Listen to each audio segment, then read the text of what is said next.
Hi guys, it's William from Legendary Listens, and today I'm going to show you how to understand native English speakers and how to really improve your listening skills. What's more, I'll show you the biggest mistakes students make when trying to understand native speakers and also when doing the IELTS listening test. Let's do it. So, how are your listening skills? Do you sometimes find it hard to follow native speakers, to understand films or videos on YouTube, or even, oh my, to understand the IELTS speaking examiner? What about this phrase? Can you understand this? Should we go and have a good day? So, I want you to write that down on a piece of paper or in the comment box. Have a go. Should we go and have a good day? By the end of this video, you will understand that. And also, you will know the 5 things that you need to know to take your listening skills right up to the next level. What's more, hey, we are going to be practicing so that you will even see a change in your listening skills by the end of the video. How good is that? Let's begin. So what is the biggest mistake students make with listening, right? They focus on words, individual words, and try and translate them. That's not good, right? Because this is the secret. Words change in context. When you put 2 words together, the sound changes. And so if you're listening for individual sounds, you are not listening for the right thing, right? Take the words or take this phrase, right? Good day, good day. It sounds like one sound, right?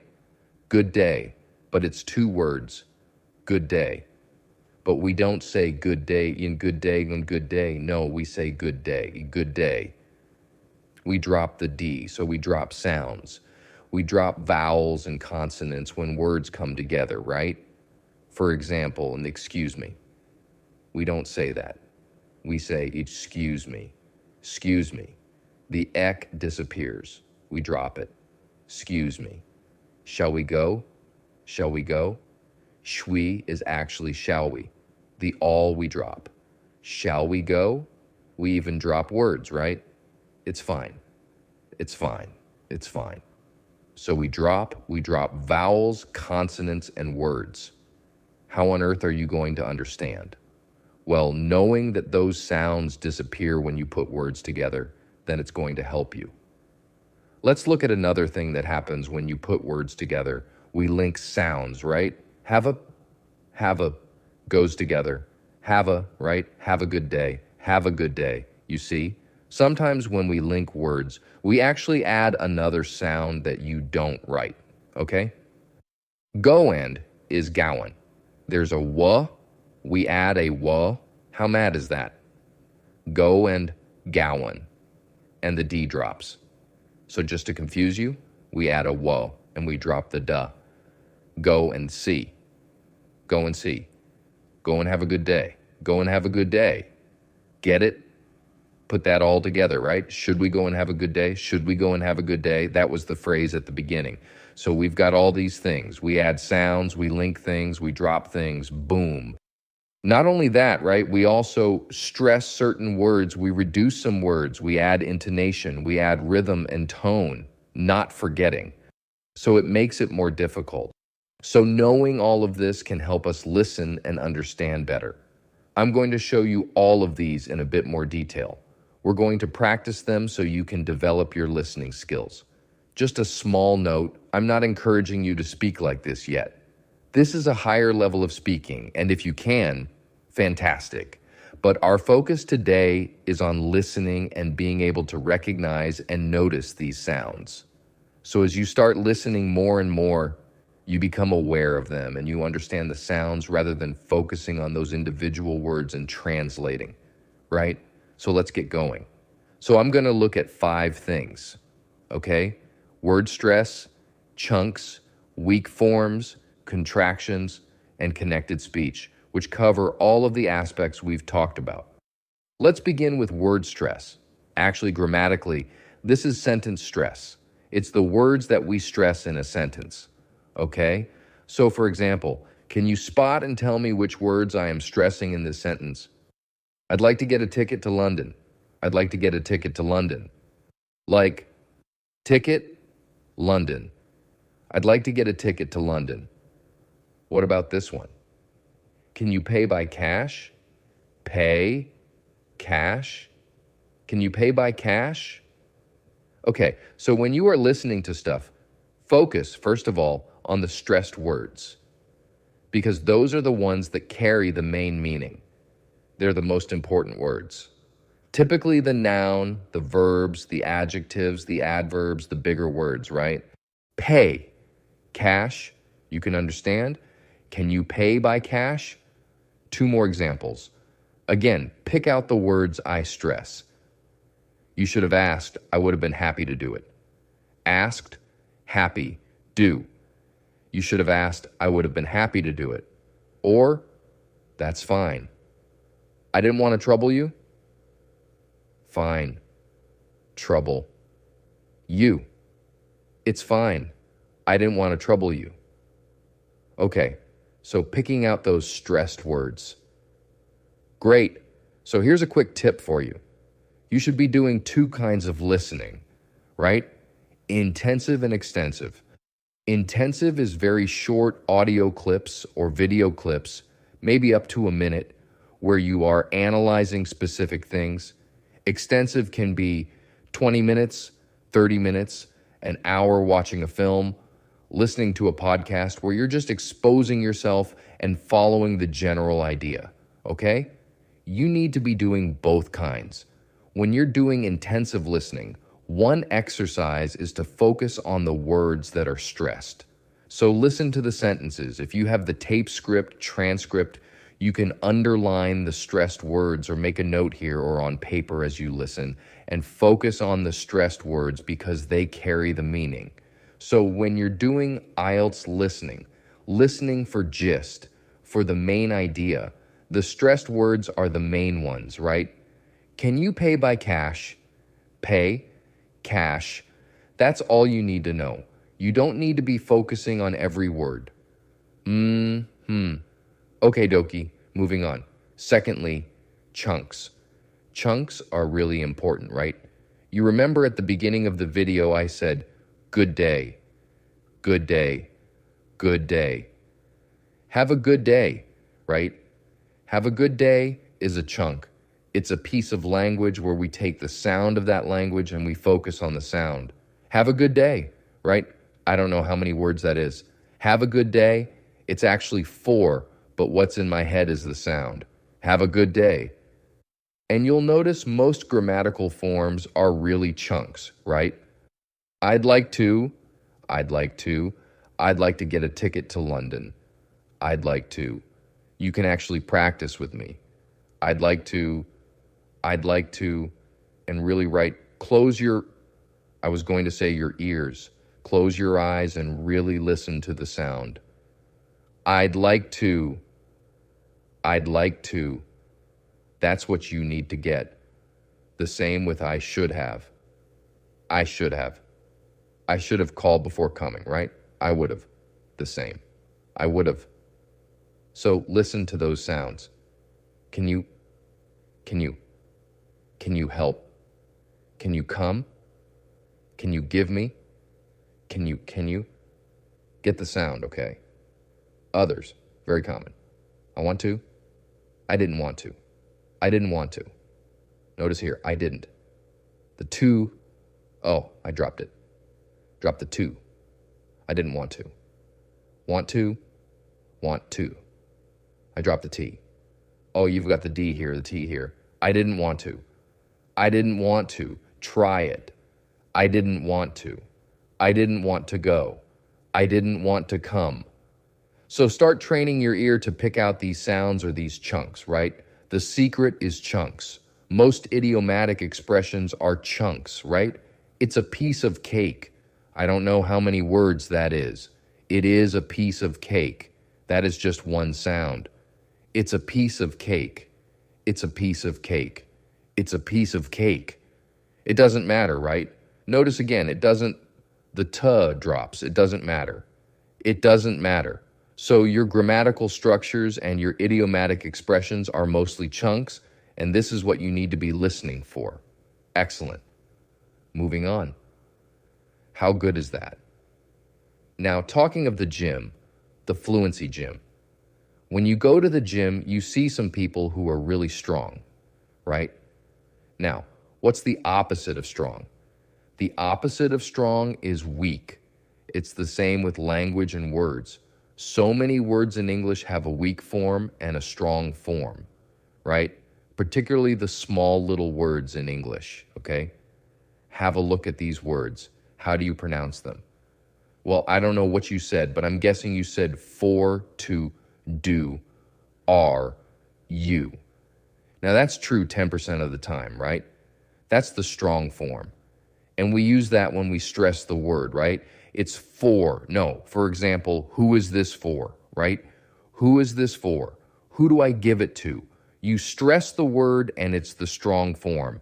But did you know 90% of the time we don't stress the word and we don't use the strong form? We use the weak form. Exactly. So actually, how do you pronounce these words? F, t, duh, or ja, yeah, yeah. How strange is that? But that's how we really pronounce them. And that's what you are listening to when you listen to native speakers, right? They don't say, it's for you. They say, it's for you. It's for you. Or even the it's for you. It's for you. It's for you. The you is stressed, right? It's for you. For example, let's take do, right? I do like pizza. I'm stressing it, right? I do like pizza. Do you like pizza? Duh. Yeah. Do you like pizza? You see, that's the unstressed form. In our phrases we are using at the beginning, I'd like to get a ticket to London. A ticket to London. It's not to, it's to, right? You could say to if it was, I want a ticket to London, not from London, because you're stressing to. But normally a ticket to London, a ticket for two, a table for two. Go to the restaurant, a table for two, a table for two. I've changed from to fa, right? A ticket to London. Good. So you may be thinking or asking, Keith, what are these small words that have a weak form and a strong form? Well, there's a lot, but the main ones are auxiliaries, right? Like these: be, do, have, can, which will be pronounced. The be is was or were, was, wa, duh, have, kun. Personal pronouns, you, he, and she, would be ya, hi, sha. Prepositions, right? To, at, of, for become to, ut, of, fa. Conjunctions and but then, and, but, thin. By and large, it's the schwa sound that we are using in the weak form. Not always, but usually. So that's it. The weak form's really, really important. Let's move on. Next, I'm going to mention contractions, right? Contract is to reduce. Contractions are where, for example, instead of saying I will, we say I'll, I am, I'm. In spoken English, we normally use contractions. In written English, especially academic English, we don't. But when you're speaking and listening to people in conversations on films, you will be listening for these contractions. So you'll have I'll, I'd, instead of I would, should have. I should have, instead of I should have. I would have, instead of I would have. I'd have, right? I would have or I'd have. I'd have told you, for example. In our examples, we had I'd like, I'd. I'd like to get a ticket to London. Or I should have called before coming. We also had, you should have asked. I would have been happy to do it. You should have asked. I would have been. I would have been happy to do it. Or it's fine. It's fine. Drop your T. Drop your it. It's fine. Let's move on. And now number 5, connected speech. And this is the biggie. This is the big one that makes listening really difficult. But once you get this, your listening skills are just going to rocket. So here's the rule, okay? When a word ends with a consonant sound and the next word begins with a vowel sound, we usually connect the two words, okay? We can connect the sounds or we can add a sound to make the connection. Let's have a look at the first chunk we mentioned before. I'd like to get a ticket to London, right? There's two connections here. I'd like to get a, we just link, get a, ticket to. We also link, but because the T and the T are the same, we just have one. Ticket-o, ticket-o, get a, ticket-o. Got it? I'd like to get a ticket to London. More examples. In the phrase, I should have called you before coming. Called you, called you. The you is ya, right? Called you. It's sometimes a duh, sometimes a juh. I should have called you. Called you. I should have called you before coming. Close your eyes. I should have called you before coming. Juh. Can you hear the Jew? Great. More examples. I should have asked. I should have asked. Vast. I should have asked. Notice we often drop the K, right, as well in asked, right? We often drop the K. You should have asked. And another one, I would have been happy to do it. Here we add a sound. Do, because it's a wah. We put the wah. Do wit, like a wit. Wit. Do it. Do it. Happy to do it. Get it? I would have been happy to do it. Or as well, I didn't want to trouble you. So here we connect the didn't and the want, but we drop the T. I didn't want to. Want to. Want to. Want to. I didn't want to trouble you. I didn't want to trouble you. Again, close your eyes and see if you can hear the sounds. Want to. I didn't want to trouble you. If you can hear it, you're starting to get the gist, to get the hang of it. Excellent. So those are some examples with the connected speech. So as you are listening intensively or extensively, try and notice the connected words. Try and listen to them. Stop if you want and try repeating it, because that can also help you. And if you've got the transcript, you can just make the connection. You can write and make the connection. It's just building up the habit and starting to notice this, right? Let me go through those 4 sentences we began with and see if you can start hearing the different things. I'd like to get a ticket to London. Can you pay by cash? You should have asked. I would have been happy to do it. Ah, that's fine. I didn't want to trouble you. Right? Excellent. Hopefully, you are starting to notice. What would be great would be to go back and listen again. Make a note of all of these features. They're in there. They're in English every day.